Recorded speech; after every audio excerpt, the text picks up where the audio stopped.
เคยเข้าแล้ว เคยเข้าร่วมเลย โดยมื้อนี้อาจารย์บิ๊กจะมาสอนเกี่ยวกับวิชาโภชนาการซึ่งหัวข้อในมื้อนี้พวกเขาจะมาเรียนเกี่ยวกับอาหารหลายประเภทโบได้หมายความว่าจะมีคุณค่าทางโภชนาการสูง พอยังจือได้ว่า เสียงธรรมดาจะยันเมื่อย พอยังจือได้ว่าอันทุงเรียนหันสอนไปว่าอาหารมีจักประเภทมีจักชนิด ค่ะแล้วเอายกมืแล้วเป็นคนเราเอาเห็นตลอดสนิท เก่งหลายนักสีจือโบ มีแจ็คเซน มีจักชนิด ว้าวทำน้ำซีโวถือโบ500ชนิด ไปแล้วอันนี้เพิ่นจะเอื้อนว่าอาหารหลายประเภท เบิ่งในนี่มันจะมีทั้งปิ้งทั้งเฟอร์ทั้งกุ้งหอยปูปลาเยอะแยะ ซึ่งแต่ว่าอันสิ่งเหล่านี้หั่นน่ะมันบ่ได้หมายความว่าจะมีโภชนาการสูง หลายคนอาจจะคิดว่าเบิ่งมันแบบน่าแซ่บน่ากิน ได้โภชนาการมันต้องเสียเรียดี แมนเพราะว่ามันได้ผ่านการปรุงแต่งมาหลายแล้ว อันนี้ฮู้บอกว่ามันเอียงบ่เอาก็บ่ฮู้อันนี้เอาเห็นบ่แมนปิ้งจีน วิจีนดีป่ะเดี๋ยวเรามันดีต่อสุขภาพปะล่ะ แมนมันแซ่บแต่ว่ามันบ่ดีต่อสุขภาพ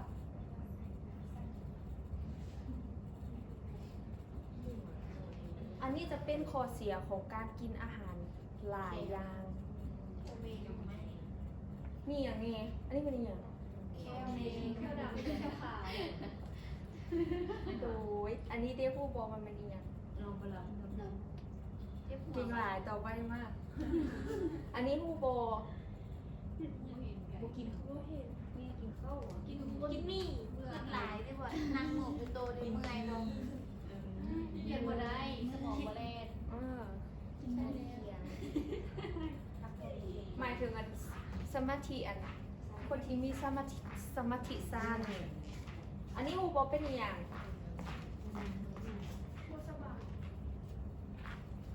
เจ็บหัวใจเรียงลาย อันนี้จะเป็นข้อเสียของมัน เห็นบอกข้อเสียมันจะมีหลายอย่าง ทั้งโรคเบาหวาน โรคหัวใจ โรคซึมเศร้าและเหตุให้เขานอนบ่หลับแถมแขวก็เป็นจะนี่บ่สวยทานสมาธิสั้นอีก แต่ว่าเบิ่งข้อดีของมันมีจักอย่างนี้ก็คือเหตุให้เขาอิ่มสมิเหลว โอ้จะมีข้อเสียหลายกว่า แม่แล้วเขาจะระโบ จะตอบไม่ได้ เขาจะไงเขาจะระโบ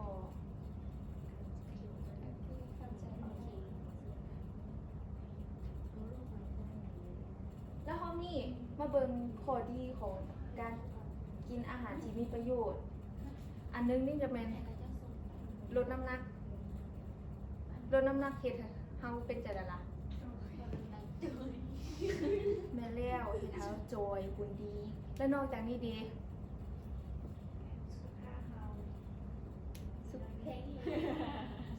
สุขภาพแข็งแรงกับถึกและยังมีอีกได้ แม่ผิวพรรณงาม ยังมีอีกได้ ให้สมองปลอดโปร่ง ยังมีอีก ยังมีอีกได้ มันคือหลายแทมจื้อมาเมิดโก มันเป็นอาหารที่มีประโยชน์ฉะนั้นมันต้องสวยค่ะ สุขภาพเขาดีขึ้นหลายอย่าง แต่จะลดความเสี่ยงต่อการเป็นโรคเท้าสุขภาพเขาอยู่แข็งแรงก็จะ โรคเมื่อกี้มีโรคอีกอย่างหนึง เพนจื้อแดนอันที่ว่าไปก่อนเนี่ย โรคหัวใจโรคนอนบ่หลับ โรคนอนบ่หลับ ทึก สมองสมาธิสั้น โอ้ย แม่ เก่ง แล้ว เก่ง ฉะนั้นเราต้องกินปลาในร้าน ว้าย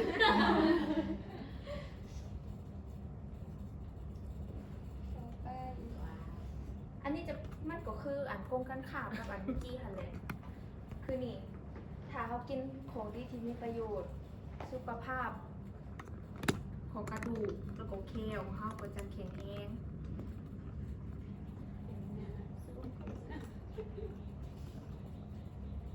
แล้วก็จะเฮ็ดให้เฮาอะอารมณ์ดีขึ้น สมาธิก็ยาวภาษาอังกฤษ นอนไหน แล้วก็เฮ็ดให้เฮานอนหลับอีก แล้วนอกจากนี้ยังมีอีกอย่างแน่ที่ได้เรียนอันผ่านมา บทของเหมยลิน ช่วยอย่างกินอาหารที่มีประโยชน์มันจะสร้างเซลล์ถูกต้อง ถูกต้อง ที่ได้เสียงแข็งแรง สมแล้วที่ซื้อปลาน้อย เวลาจัด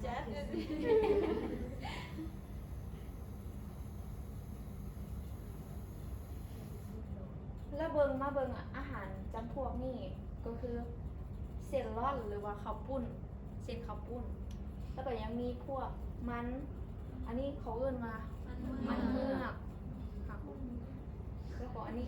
เอื้อนว่ามันด่างเด็ดๆอันนี้อันธาตุของมันจะเป็นอันนั้นชนิดเดียวก็คือคาร์โบไฮเดรตมีโภชนาการสูงบ่ แต่คันก็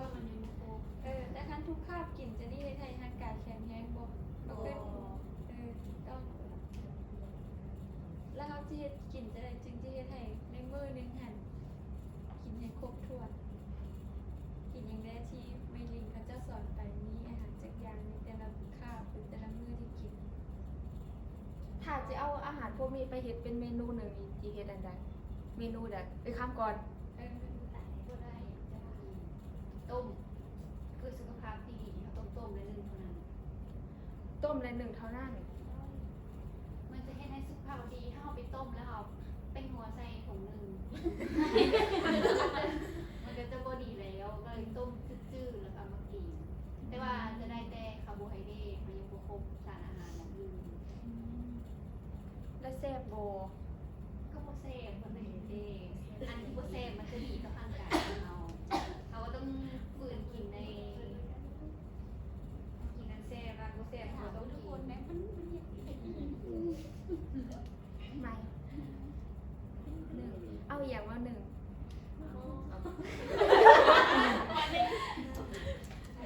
ตัดคะแนนบ่ได้4อันนี้ก็ได้เลือกมาอย่างหนึง เขาวันนั้น เส้นไปลึก วันละวัน มันดา มันได้ไปนึงเนาะ สั่งอย่างนี้ ใส่เนื้อใส่หมอ ได้ยินต้มไหม เก่งหลายมาน้อยต่อ มันฝรั่งเอาไปต้ม ในที่สุ ต้ ด มใส่หม้อ ก็ได้คำตอบแตกต่างเอาไปออนนี่เป็นแบบนี้ฮะ เลือกไปนิดนึง เอานึ่งก็ได้ ต้มได้นึ่งเลยต้มได้ เคยกินเอาเผ็ดดูอยากไปเห็ดจะได้กิน เห็ดเมนูที่แตกต่าง คุณเป็นเซฟนะคะ นอนไปลวก สำเนียงสร้างสรรค์มาก เชฟก็จะเยอะเอาไปคั่วใส่น้ำมันหลาย เพราะอันนี้สลายพวกลดน้ำหนักก็จะเน้นกินเส้นร่อนเนี่ยเอามาเฮ็ดเป็นสุกี้ได้ โอ้ พวกลดน้ำหนักก็จะกินเส้นร่อนแซ่บ แก้ว เอามันดามัน คือของใครแล้ววะ ๆเอาไป เสียบอล ไม่ไหว มันกลางเอาไปต้มต้มสนอ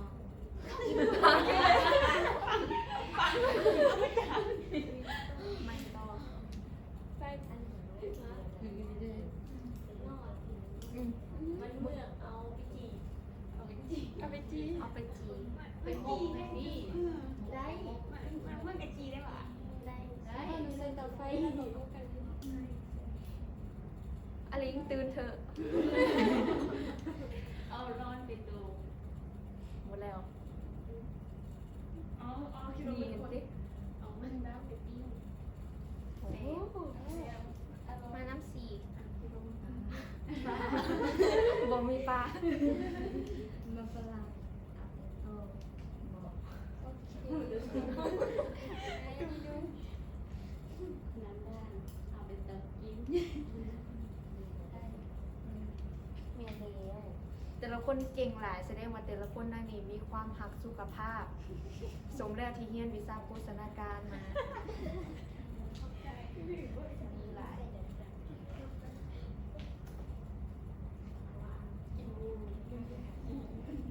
เห็นรูปบ่เห็นรูปบ่ เสียงจะพูดเล่นเป็นมันมีรู้อย่างต้องเป็นยัง ว่าจะปิ้นแต่บ่ได้ปิ้นมา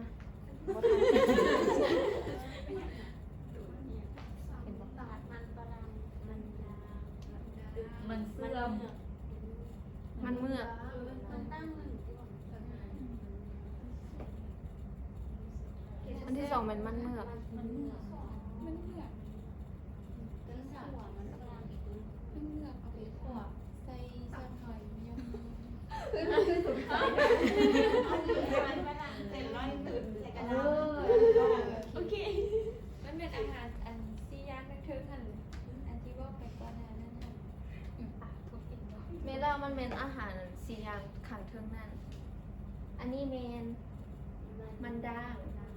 เห็นบ่แต่ละคนเลือกมันเป็นอันนี้ตรงเลยค่ะขอลอง แม่น มีหลายแต่อันนี้มันเมือกอันนี้หั่นเขาจะคือแบบพาแล้วจิ้มอะไรจะเดี๋ยววะยำน่ะใ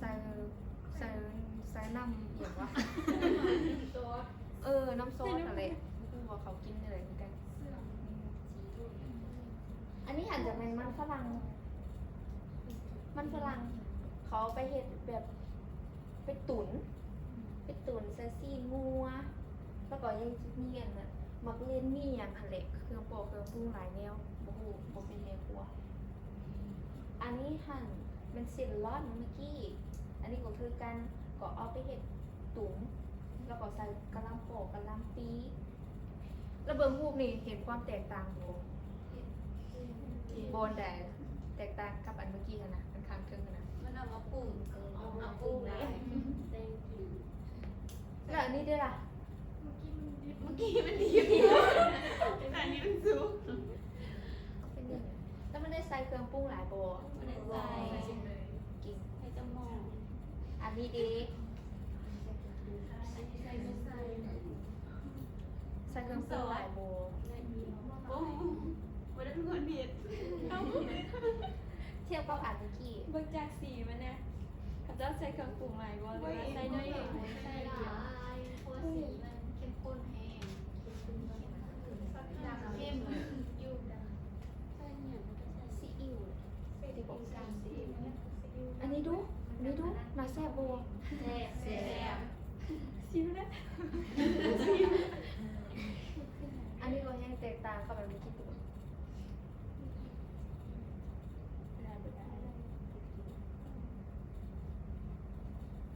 อันนี้ดีแตกต่างบ่ แตกต่าง ในซีอิ๊วภาคนี้คิดว่าอันใดดีที่สุด และถ้าเลือกกินหนึ่งอย่างแล้วนี่เลือกกินอะไรอันทำอีกตัวเด็ด มันด่า นี่ มันดัง อันนี้แบบ ตัวเลือก มันดัง กระเด็นเลย ถามอาจารย์ซูก่อนถ้าเลือกกินนั่นนี่เลือกกินอะไร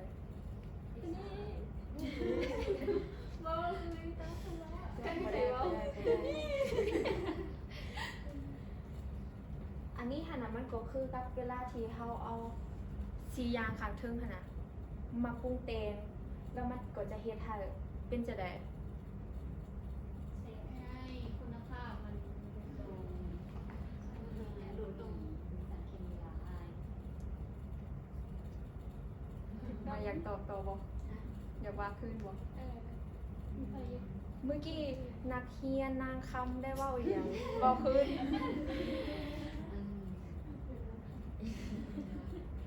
เขาเฮ็ดให้อันนี้ร้านอาหารแล้วมีเฮ็ดให้เราพี่เลยอันเขาแต่งลายให้อันสาธารณโลกเมียนว่าคือเป็น นั่งทิพย์คือเห็นหน้าแบบนั้นตอบอาจารย์มาดู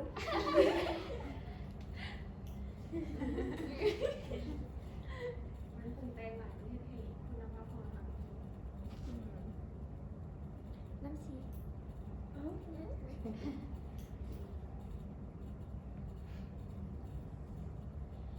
เอาไปปรุงเอาไปนั่นเอาไปนี่ไปคั่วไปพัดไปอย่างก็เตมันเป็นจะได้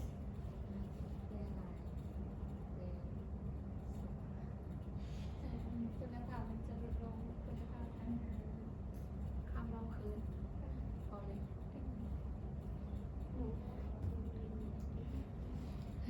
บ้าคือน้ำสีว่า แ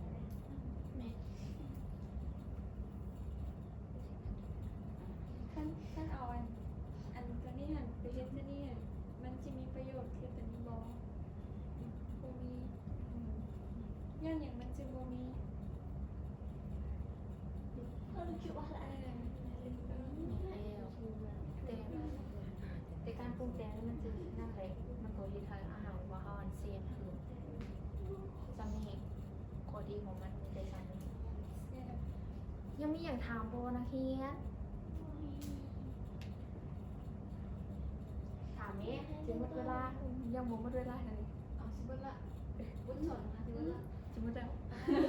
บุญสอนเลย ไว้แปดจะด่วนไปเนาะ มันไม่ได้ถามคืนเดี๋ยวดู นี่ขนาด 19 นาที เห็ดอันนั้นโบทันเลยปีกิฟนะยังมีอย่างบ่เข้าใจโบ วันนี้อาจารย์ที่ถามคืนได้กันนักเรียนมาถามนะ เราทำเรื่องว่าเป็นบ่ดี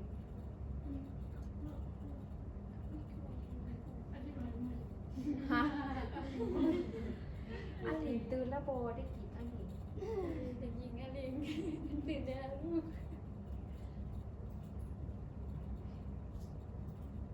ก่อนจะมีตัวไหน อาหารจะตัวแรกมีหลายประเภทอาหารมีแต่ประเภทแต่เป็นประเภท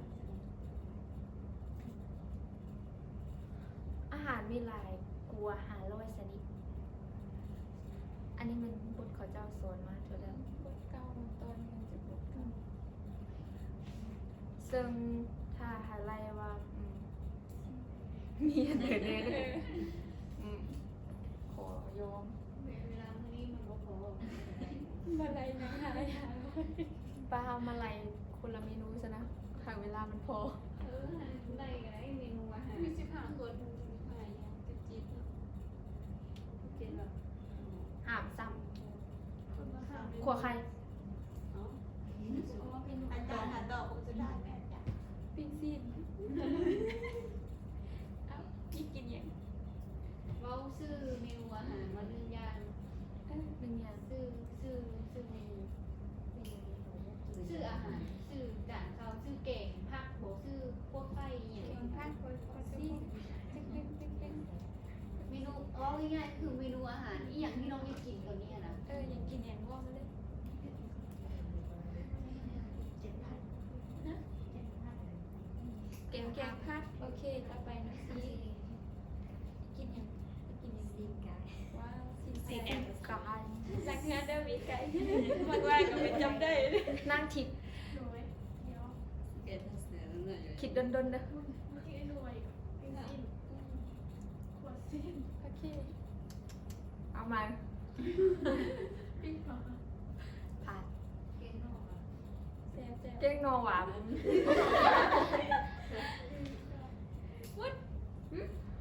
เด็กหญิงมุด ดิโทรศัพท์ ยั ยัง ง โท มี รศัพท์ได้ เดี๋ยวทางขึ้นมาห้องเพลงได้ แ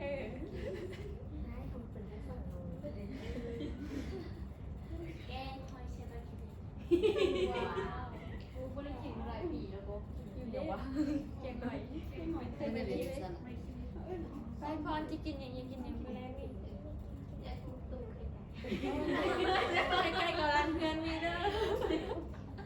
มันใครได้8 หน่วยแล้ว เดี๋ยว ไอ้ ต้ ต้ อ อง ง เรียน ไป รับไกลแต่ละแก้ว ได้กินอันยำทะเล ว้าว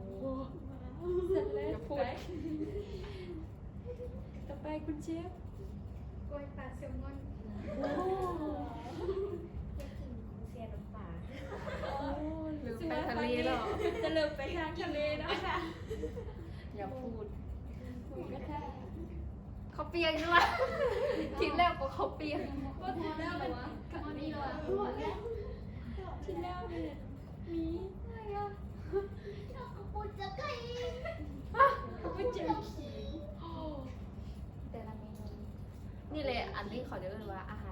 ศหรือก็คือแนวอันหาเบิ้งโฮมเมื่อกี้ค่ะนะมันฝรั่งยกตัวอย่างมันฝรั่งแล้วก็เอาไปเฮ็ดนั่นเฮ็ดนี่ไปขัวไปพัดใส่นั่นใส่นี่ใส่ซีนใส่อย่างก็เตอันนี้ของผมจัดหนึ่งเ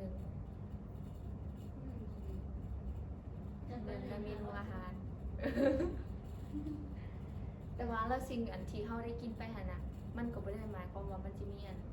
ผลดีหรือว่าโภชนาการต่อสุขภาพร่างกายของเขาอันนี้มัน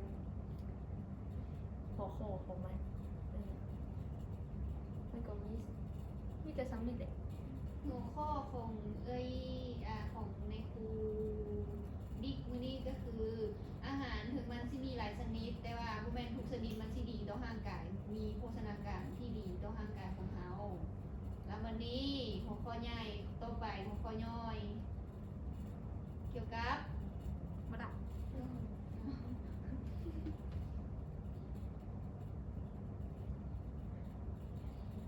อันนี้ก็คืออันหลายคนเนี่ยนะคือเอื้อยคนนึงซะขอยุบคือแบบเขาจะคิดว่าสมมุติเมนูคาบหนึ่งอะนะเขากินอาหารหลายอย่างเขากินแบบมีปิ้งปลามีปิ้งปลาแล้วก็ยังกินมีอีกกินมียังมีพิซซ่าเป๊ปซี่อีกอย่างก็เตอันนี้หันแบบคิดว่ากินหันมันอิ่มมันจีดีแต่ว่าในความเป็นจริงแล้วมันไม่ใช่มันไม่ดีค่ะหันเลยมันบ่มีโภชนาการตัวร่างกายของเรา เพราะว่าถ้ากินคือไอ้ดิบเราบ่กินเนาะเรากินปิ้งปลาเราได้โปรตีนแล้วไม่ได้มากินพิซซ่าใส่อีกคาร์โบไฮเดรตได้แล้ว น้ำที่จริงต้องกินน้ำลายแต่เรากินน้ำเป๊ปซี่หูบ่ดีแล้วอีกอันนึงกินอหย่างก็ พิซซ่า พิซซ่ากับปิ้งปลากับอีกอย่าง เป๊ปซี่มี กินมีคาร์โบไฮเดรตอีกวันนี้พักแล้วบ่กินเป็นคนบ่ดีอาหารสารอาหารเราเลยบ่ครบนั่นถ้าสิกินก็ต้องกินถ้ากินได้อยู่ก็คือสมมุติพวกน้องอยากกินมีสิอันมีหันบ่ดีแล้วก็กินผักใส่หลายๆกับไข่ได้น้อยนึงถ้ากินมีมันนี่เขียนบ่ดีแล้วเนี่ยใส่แต่มื้อเดียวนี่แต่ถ้าเราคิดเองวันนี้เรากินบ่ดีเราก็กินพยายามกินอันที่ดีใส่น้อยนึงปนผักอีหยังใส่ของไข่ได้น้อยนึง ก็เคลื่อน ถ้ากินมีแล้วกินเป๊ปซี่ใส่โอ้ยอด เซ เลย ฟก็คืออันจูจี้เขาสอนมาหันแหละว่าคาบหนึ่งหันพักต้องกินเท่าใดจากอกมือซีนต้องกินเท่าใดจากอกมือจิวโบมันก็เป็นอันนี้หันเลยคาบหนึ่งมันต้องมีครบสารอาหารมันจึงจะเฮ็ดให้สุขภาพของเราหันแข็งแรงเขาจะบอก เข้าใจ พอใจพอ เข้าใจ เข้าใจเนาะทางนี้เด้เข้าใจบ่ มีเข้าใจ บ่เข้าใจยังกระทำเลย นี่บ่เข้าใจ ว่าไปเมื่อกี้ ตัวใดบ่ไปหลายอันบ่เข้าใจตัวใด ที่เชอร์ก็ดูแล้วว่าอย่างไร เรียนมังกี้อันอาหารคาบหนึ่งหัน รู้ว่าคือนั่นเก้าแล้วว่าอาหารมันมีหลายเมนูเนาะเขาต้องเลือกกินอันที่มันมีประโยชน์ก็ไม่ไรมันมี500ชนิดแล้วเขาสิกินแต่อันบ่ดีมันก็มีทางอันดีด้านบ่ดีคือสรุปรวมก็เขาต้องกินเลือกกินถึงเขาสิกินอันบ่ดีแล้วเขาก็ต้องพยายามกินอันดีใส่แน่มันกินบ่ดีต้องกินแต่อันบ่ดีมุดอาหารมีหลายชนิดมีหลายประเภทต้องกินให้มันมีโภชนาการที่ดีต่อร่างกายแน่ ถ้าสมมุติอันถามมุดเลือกกินอาหารคาบหนึ่งมุดจะกินอหย่างนี้ในคาบหนึ่งนะ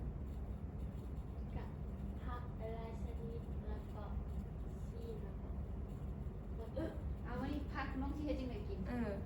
ลวก พักมาซีให้จังไหน คั่วแต่ว่าใส่หยัง ใส่บ่ว่าต้มบ่ใส่ ใส่แต่หม้อ ใส่จะบ่ แล้วก็ยังมีอย่างเนาะ ควรนึงเอาซื้อควรได้1-2 วัน กระแทงของได้ พักแล้วน้องที่กินพักอีหยังอย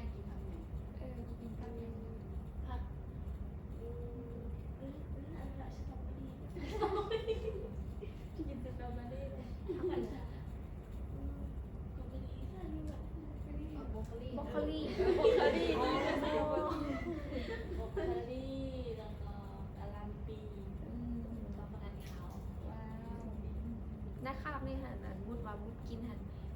มีผลดีต่อร่างกายบ่ ดี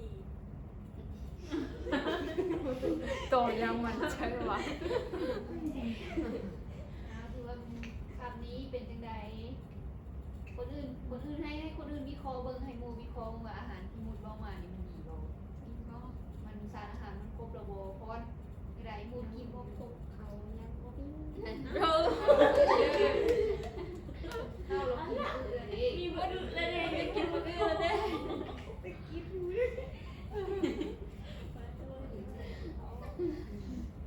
น้ำซีได้คิดจังไดอาหารที่มุดเว้ามาหั่นนะน้องคิดว่ามันสารอาหารมันครบระบบ โอ้ยังมีอย่างอีกยังต้องใส่มาอย่างเข้าไปยุจานอีก ข้าวกระบองอาหาร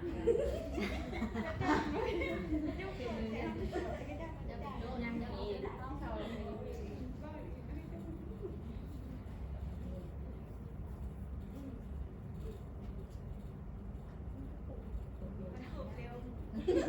หมดอ่ะ มันละพอได้เข้าเนาะคือพ้นตอบเลย ทำได้มาจังได คำเด็ก เป็นอาหารที่ครบระบบ อันมดว่ามาอันกินครบหมูนะบอกหรือว่ายังมีอย่างอีกต้องกินอย่างอีก คำกดโตว่าปกปกได้มุด คิดดีๆนะ ยังอีหยังยัง มดต้องใส่อย่างอีกมดต้องใส่อย่างลงไปอีกจึงจะครบละ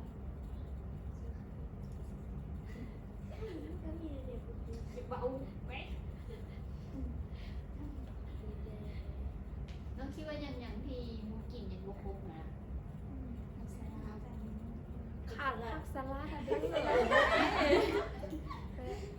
มดต้องใส่ผักสลัดเข้าไปกับที่ดีเลย กันยังอีกเมื่อระบบ อย่างอีกผักบ้องอีกไอ้จะมดกินผักมาแบบนี้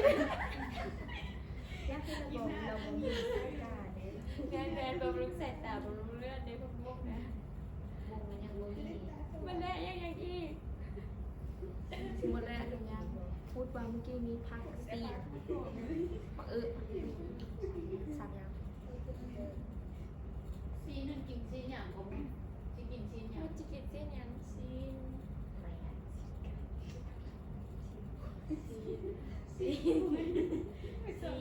แร่ขอโทษซีนแร่สีจะว่าซีนหมา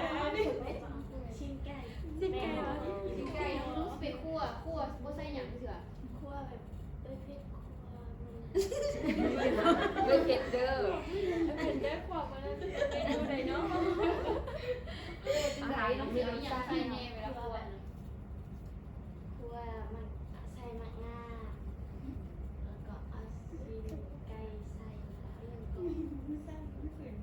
โซต่อไป น้ำมันเนาะ เก่งหลาย เก่งมาก อันนี้หันแหละก็คือแบบความคิดของมุดหันตากระเบือเลย เบิ่งแนวเลยกิน ดีโบล่ะเมนแนวเลยกินหันมันบดี แล้วก็คนหลายคนหันนะเขาคิดว่ากินเครื่องกินหรือว่ากินของกินหลายอย่างหั้นนะมันจะดี มันจะแบบที่ทำอิ่มแล้วก็มีโภชนาการมีคุณประโยชน์อีกอย่างเจสซี่แต่ว่ามันโบเมนทุกอย่างหันมันจะขึ้นกับมันแนวความคิดว่าเอาอีหยังไปเฮ็ดกินนี่อันนี้เลยไม่มีเนื้อหาโบ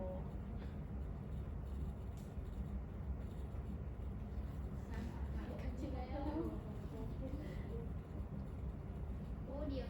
เฉลยเมนูอาหารของน้องมุดทันเป็นจังไดดีแล้วบ่แล้วยังขาดอีหยังเพื่อให้หมู่ของน้องมุดทันเข้าใจแล้วอ๋อมุดกินถึงแล้วหรือบ่ถึงหรือว่ายังขาด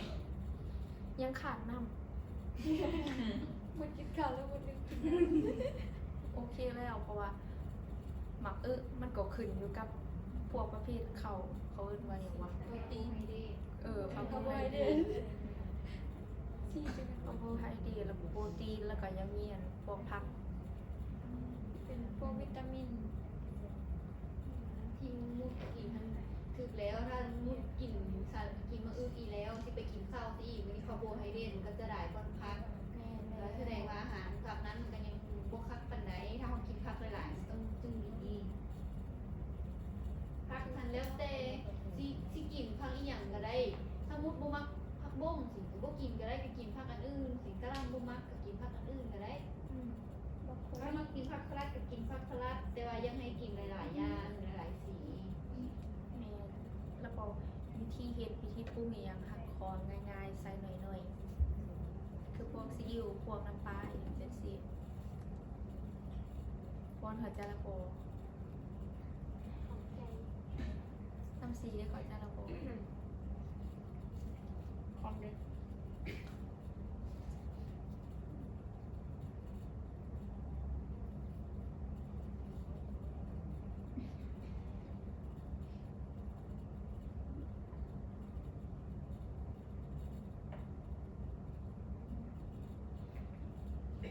อันนี้ก็คืออันแนวอันน่ะอาจารย์หรือว่า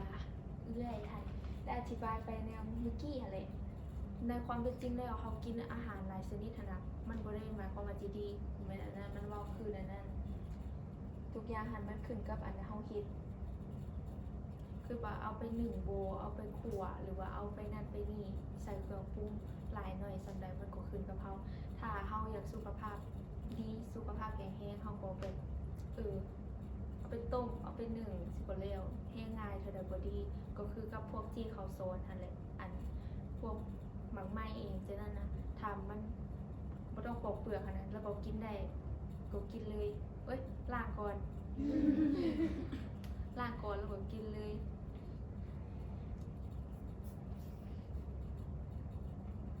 ขอจะระวังน้ำปลาน้อยว่าคืนมึงดูห้ามรับ แล้ว ว่าคืนที่อาจารย์บอกไปเมื่อกี้ คืน เอาใหม่เอาหนึ่ง ทางทะเลเด้อวันนี้ถ้าบอกไปใส่ว่าเว้าคืนเว้าบ่ได้นะทางทะเลเด้อบอกถ้าเขาจะเว้าบ่ได้เขาจะเอาไปอยู่ที่ห้างแล้วเว้าเว้าคืนในกระดาษ ห้องเพลงไทยพาหรือว่าอยากเอาเพล ก็ ง คือหลายก็คือหลายคนหันจะคิดว่า ถ้าเขากินอาหารหลายอย่างหลายประเภทหั้นนะมันจะช่วยให้เขาอันสุขภาพดีมีโภชนาการแต่ในความเป็นจริงแล้วหันมันบอกไว้นนั่นมันบอกไว้นนั่นมันอันทุกสิ่งทุกอย่างที่เขากินหันมันจะขึ้นกับอันนะสิ่งที่เขาได้เห็ดกินก็คือต้มขัวลวกเอียงก็เตะเรียกเตะ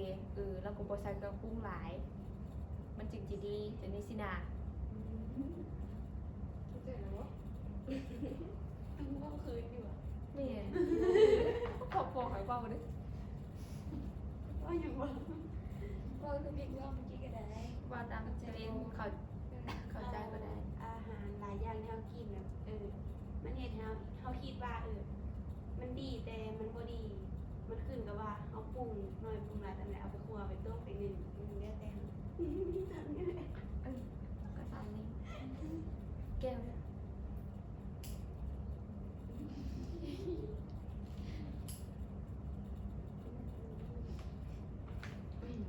พูดคิดอย่างเดียว บางอย่างอาหารเราคิดเอากินแล้วมันดีมันอาจจะบ่ดีก็ได้และเอาไปนึ่งเอาไปต้มเอาไปคั่วไปผัดคันเฮาบ่ใส่เครื่องปรุงหลายก็ดีต่อสุขภาพ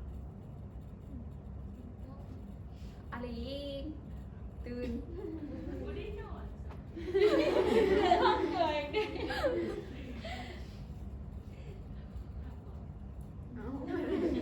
เบาคืนหรือว่าแบบให้น้องๆเข้าใจ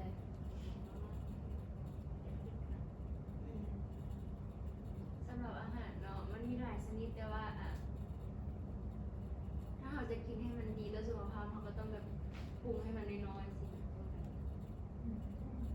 คนนั้นน่ะเห็นไหมการตลาดได้ขายตอนนี้จะต้องขายให้ได้ น้ำซีดิ นั่งเดียว คนเขาจะเข้าใจว่ากินอาหารหลายชนิดมันเห็นได้โภชนาการหลายแต่จริงๆมันเป็นแบบนั้น เพราะว่าอาหารหลายชนิดที่เรากินมัน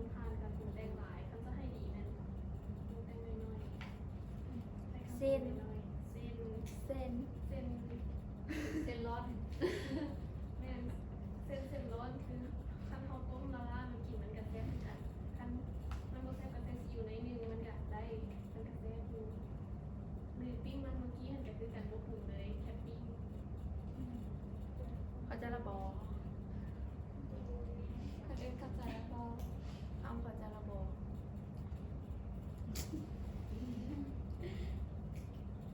เขาจะบอก เข้าใจว่ามูว่าแบบเมื่อกี้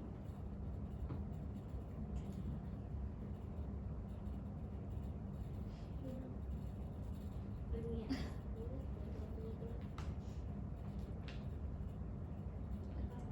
เข้าใจ เขาจะบ เอา อก อันนั้นไงเราโหลดเขียนสิเกิดโตเอาถ้าเอากินปุ๊บแล้วก็ปุ๊บถ้าเอากินอาหารโภชนาการดีจะเห็นให้ร่างกายเราเป็นจังไดแข็งแรงอย่างนี้ สุขภาพเฮาแข็งแรงสวย ถ้าเป็นจากคนบ้างเริ่มจากคำเลย เพราะอันนี้ก็เพราะเรือนบ่ดี ว้าวข้อดีของมันโกนเกี่ยวกับ ข้อ การ ดีถ้ากินไปแล้วให้ได้สุขภาพแข็งแรงกินอาหารเข้าไปดี มันจะเห็นให้เซลล์มันแข็งแรงและเสริมสร้างพลังให้งาน ให้ได้เฮานอนรับง่ายนอนรับดีรับลึก สมองกระดีบ่มีการหลงการลืม เฮ้ยใหม่คือ คุณละคนเอ้าอะไรว่าอะไรกันไปละ เราโลน เพราะไม่ มันจะเสริมกินอาหารดีแล้วมันจะเสริมสร้างเซลล์ให้แข็งแรง เสริมทางซิลแล้วเลย โอเค ต่อไปไหมคิดอาหารดี ให้เฮาแข็งแรงให้มันเซลล์แข็ง มองแล้วก๊อปปี้คือก๊อปปี้กัน ไม่ได้นางโมกันละกายกัน เอาไว้สิเอาไว้เว้าซ้ำกัน ถ้ากินดีเลยให้โซลาเซลล์ ไปเว้าไปแล้วเซลล์นะคะจะเว้าอันอื่น สุขภาพแข็งแรง ก็ไม่หลาย บอกว่าเอาคำว่าสุขภาพแข็งแรงเด้อให้เว้าว่ามันสิเป็นจังใดมันสิตามใส่ว่าตามมือตามหัวสิ เอ๊ะจะเป็นจะได้กินมีประโยชน์ละ สุขภาพแข็งแรงเบาไปแล้ว สุขภาพแข็งแรงเซลล์ ป้าด้อย นอนหลับฝันน้อย ป้าด้อยออก โอเคนอนรับฝันดี ไปออน โอเคสมาธิยาวโคตรปู กอบกันเองละ ต้องกดโกงโอเค ต่อไป แก้ว ให้เขานอนหลับดี เอาเว้าไปดี ต่อไปดียังอันนี้เด้ บ้าซ้ำยังน้อยสองสองคน แค่ในแค่ดีแค่แข็งแรง ต่อไปพอนกินอาหารดีนะคะเป็นจะไดนี่เด้พี่ว่าจะเป็นจะได เห็นให้เฮางามสวย น้ำสวยโดย โดยน้องวุฒเดย์ โอ๊ยคอไปหมดแล้วน้อง ฮะ เอาว่าไปหมดแล้วน้องบ่ให้ นี่มันชื่อนะคะเป็นจะไดนี่เด้ภูมิ มา เด้ เริ่มมาคิดก่อน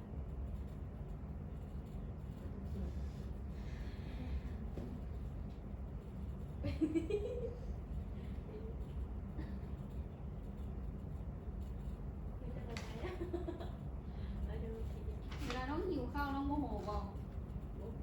กินแล้วเราเป็นจังไดอันนี้ จีน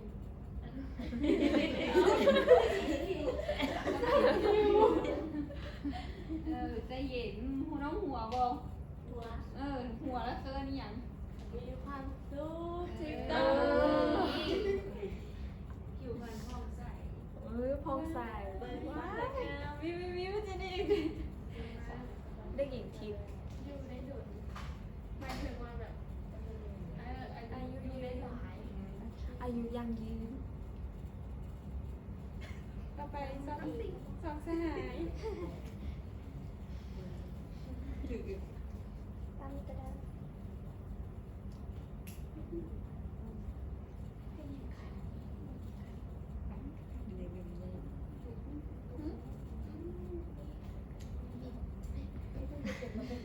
เรียกพูดไปแล้ว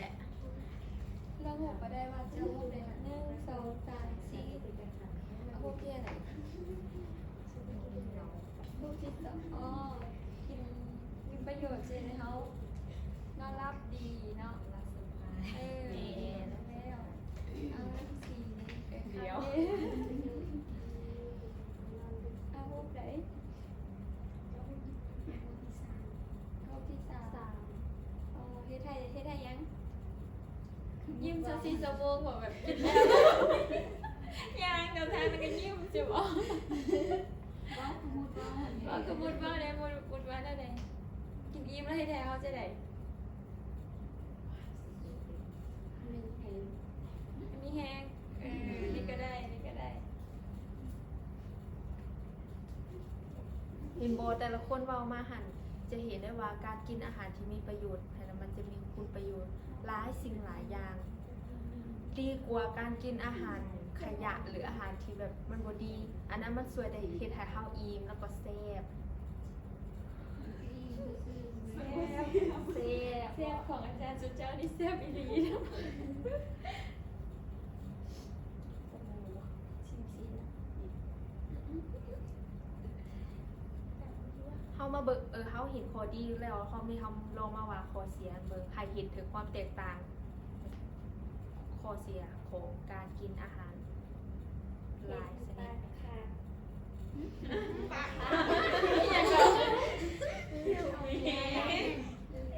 เริ่มจากวันนี้ก็เนาะสนะกินบ่ดีแล้วเฮ็ดให้หยังเป็นร่างกายเขาเป็นอะไรนี่ก็ยี่นี่ก็ได้เป็นอะไรนอนรับดีบ่หรือนอนบ่รับก็กินบ่ดีเฮ็ดให้ท้องเขาเป็นอะไรบ่ดีนอนบ่รับก็ไปเจ็บหัวใจโอเคเป็นโรคหัวใจต่อไปน้องที หัวใจ เพราะว่าการที่กินเผ็ดกินมัน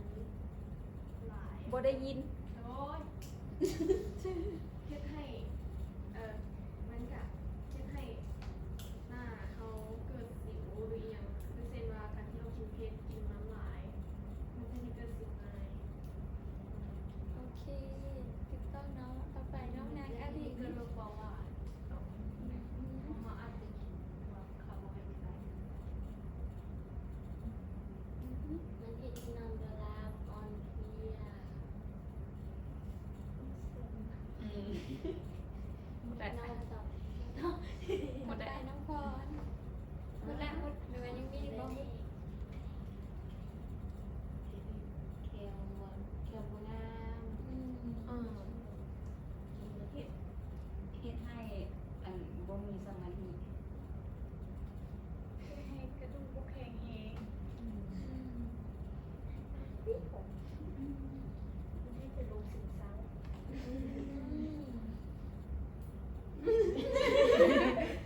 ไม่หญิงปลาน้อย ตอบอะไรดี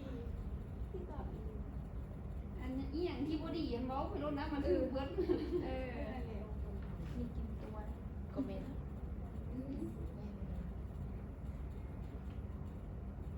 ท้องท้อง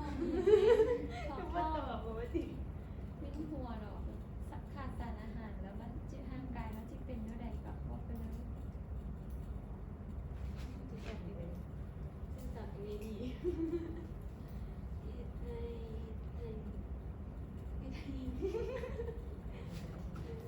เห็ดให้เป็นความดันเมื่อยเป็นลม ถูก ก็ ต้อง จำนี่ ตอบนั้นเลยดีกว่า ฮะ ต้องมาเจอดีกว่า ยากเลย เลย ต้องได้เลยก็ได้ได้หมด ใกล้ๆตัวเขาอันนี้ถ้าเขากินมาดีแล้วเขาจะเป็นจะได้เข้าห้องน้ำตลอดเนาะ เจ็บท้อง เออ ท้องเจ็บท้อง เป็นอย่างจริงเจ็บท้องอ่ะวันนี้ อาหารดี เออ วันนี้คืออะไรภาษาอะไร บอกว่าจิ้วเลย เอากินผักที่เขาใส่ปุ๋ยร้าย ก็เลย ก็ตาไป ไปคำค่ะ เฮ็ดให้อายุเฮาสั้นลง เพราะว่าเรากินแต่อันบ่ดีแล้วเซลล์เขาก็ตายแล้วมันบ่เกิดใหม่เขาก็เลยตายไว้ เยี่ยม100คะแนน นี่เห็นว่าเวลาถามมันว่ามันดีเขาคิดเดินเดินไปเนาะส่วนอันว่าบ่ดีเขาคิดออกว่าง่ายๆแล้วก็บ่ไวๆละแต่เขาก็ยังคิดอยู่ กินเพราะว่ามันแซ่บแซ่บ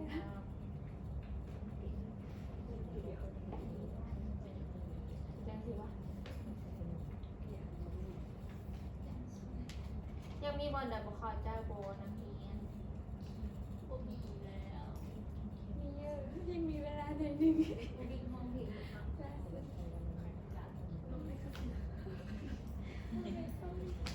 คำยัง นี่บอลบอกเขาใจบอก เข้าใจว่ามันดีไหม หน้านี่เขาใจบอกว่ามันแม่นอีหยัง มันไม่อยากเป็น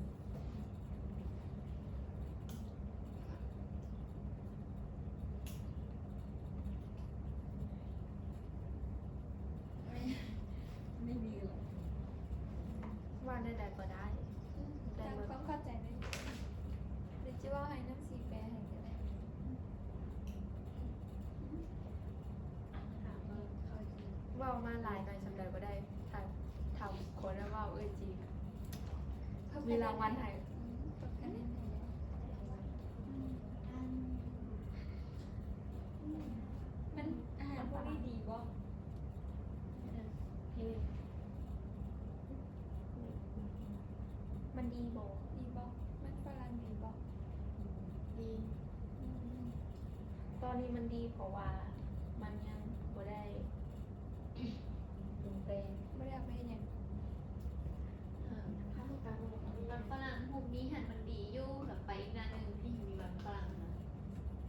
ปึ๊บมันยังตัวนี้เนี่ยมันฝรั่งตัวนี้มันดีบ่ ดีบ่เออ เออ เป็นอย่างไรจึงบ่ดีสั่นยอดเออถูกต้อง น้ำสีที่เขาจะระบุ ว่าคืนลูก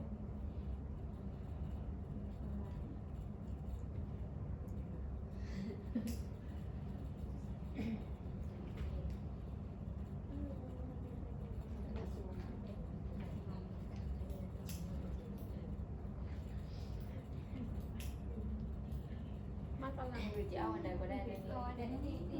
1 2 3 4ก็จะได้ นี่ ซื้อก็ได้แล้ว นี่มันฝรั่ง เอาฝรั่งคือกันเนาะ มันฝรั่งหันต้นนี่มันดีเข้าใจมันบอกแล้วต่อไปเราพอเอาไปผสมกับซีดผสมกับ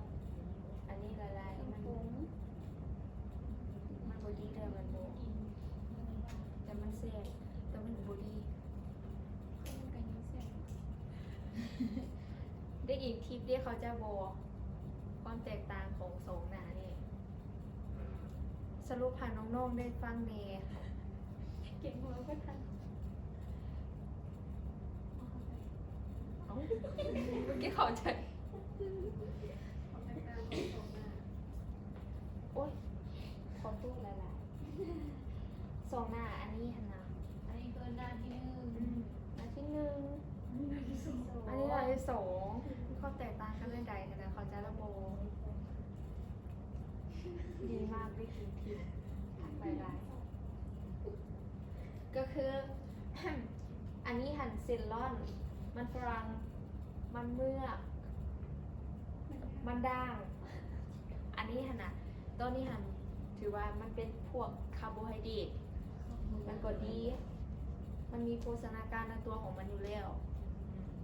แต่พอเขาเอาไปครัวไปแตงกิน อันนี้มันก็คือแบบ มันด่างหั่นเขาเอาไปต้มหรือนึ่งวะ หนึ่ง เอาไปนึ่งมันก็ยังอันนั้น มันก็มีโภชนาการนั่นแหละ แต่มันจะหน่อย แบบหน่อยลูกสามีถูกแต่เอากระดาษมาทำไมมันจะมานี่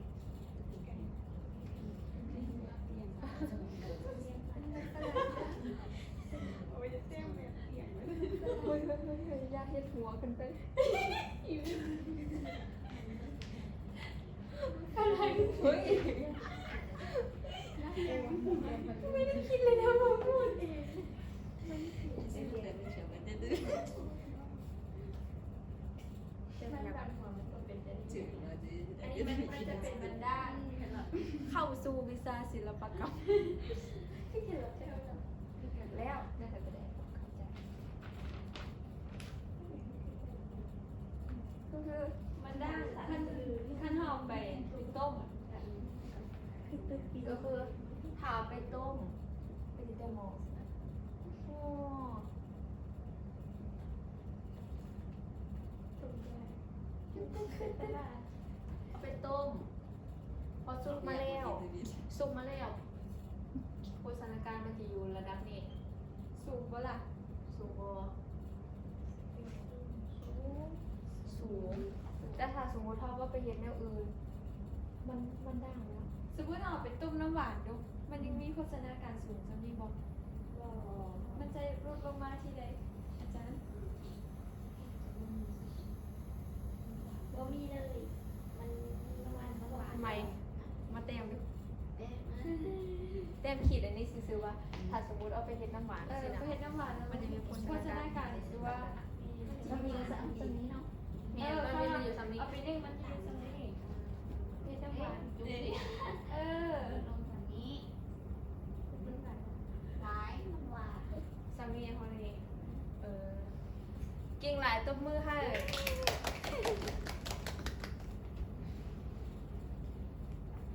เมนและอันนี้ก็มันเป็นความแตกต่างของสองหน้าก็คือหน้าที่หนึ่งอันนี้ขั้นตอนที่แบบยังไม่ได้ไปเห็นอันนั้นอันนี้ยังไม่ได้ไปปรุงใส่นั่นใส่นี่ขนาดแต่อันนี้ขั้นตอนไปปรุงแล้วโภชนาการที่มันสูงอยู่ระดับนี้มันก็จะลงแบบ ตกต่ำลง เขาจะระบบว่าไม่ได้กินทิพย์ เข้าใจแล้ว มุดที่เขาจะละ พูดได้เข้าใจบ่ โอนที่เขาจะละ สองคนนี่เข้าใจบ่ จะไงละชิ้นสีแล้วท่านก็เอาไม่ได้ทำมาว่าดีกว่าว่าเขาได้เฮียนอย่างนี้ในมื้อนี้ มาสรุปน้ำกันดู เมื่อกี้ถ้ามีลืมแล้วคำก่อน นี่เขาเห็น สรุปยาวๆเลย อ่าฮะ สรุปยาวๆเลยเพื่อหาเขาเข้าใจ เออสรุปประเดี๋ยวเลยกันเลย3 นาที ก็คือมื้อนี้เราเรียนเกี่ยวกับอาหาร อาหารมันมีหลายชนิด แต่มันจะมีอาหารที่มีหลายชนิด แต่บ่แม่นทุกชนิดมันจะเป็นอาหารที่ดี แล้วเราเลือกกินหลายชนิด แต่เขาเลือกเฉพาะชนิดที่มันบ่ดี สรุปก็คือเขาได้กินอาหารที่โภชนาการมันต่ำฉะนั้นเวลาเขากินเขาต้องเลือก ถ้าเขาอดบ่ได้แท้ๆเขาก็กินอันที่บ่ดีแล้วก็กินอันดีปนกัน เพราะเรากินแต่บ่ดีสุดท้ายก็ซ้ำก็บ่ได้กินอหย่างเข้าไปให้เลี้ยงร่างกายเลย มีแต่อิ่มซื่อๆมีกินแต่อาหารขยะและถ้าเรากินแต่อาหารที่บ่ดีเข้าไปมันก็จะส่งผลให้สุขภาพร่างกายเราบ่แข็งแรงสังเกตง่ายๆก็คือคนที่มักนอนบ่หลับก็คือสารอาหารมันบ่เพียงพอนอนบ่หลับเมื่อยบ่กระดูกแข้วอีหยังสิบ่ค่อยงามก็คือว่าผู้นั้นสารอาหารบ่ดีปานใด ประมาณนี้มื้อนี้ที่น้องเฮียนมาน้องจื้อได้ซ้ำอย่างใด เก่งได้เนาะ เด็กอีของห้องต่อเลย ตอน ที่ เล หนึ่ ย งนี้ น้องสาวใหม่เอาเนาะวันนี้ มา เรียน สั้นๆก็ได้เพราะเป็นอย่าง อาหารเขามีหลายก้า500ชนิด มีทั้งอันมีดีและอันดี เป็นเวลาได้ ตักคะแนน ก็เกี่ยวกับอาหารอาหารที่มีหลายกว่า500ชนิดทั้งอันดีและก็บ่ดี กบเทป ก็คือกินแม่ก็ ก็ เป็น กีดก็กีดก็เฮียนจริงๆ เออ เรียนเกี่ยวกับอาหารดีและบดีแล้วก็ให้เราเลือกกินในวันสิ่งที่มันดี โอเคต่อไป เห็นเกี่ยวกับอาหารที่ดีและบ่ดีแล้วก็เห็นอาหารที่บ่ดีก็เฮ็ดให้ร่างกายเรามีผลเสียหลายอาหารที่ดีเฮ็ดให้ร่างกายเราเป็นเอง โอเคต่อไปสะพอน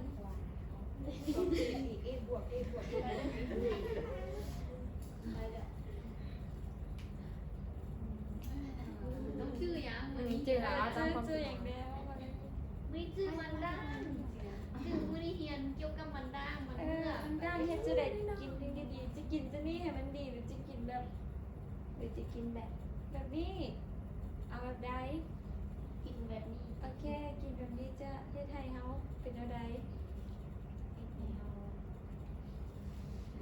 หลายไว้ได้หลายไว้แห้งๆ ใช่แล้ว โคตรเด็ก มันมีคู่กับอันคือแบบมันมีเนาะถ้าเราเอาไปปรุงแต่งมันก็เกี่ยวกับเราปรุงแต่ง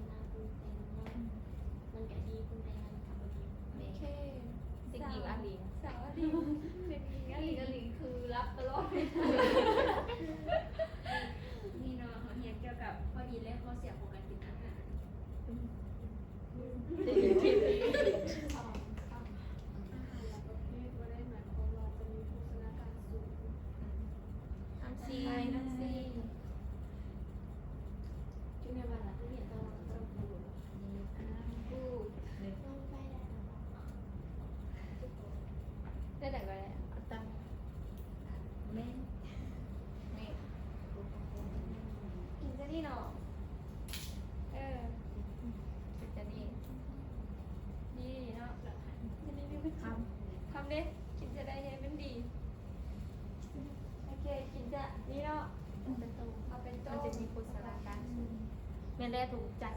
ทุกคนเขาจะถึกแล้ว สรุปของมื้อนี้ก็คือ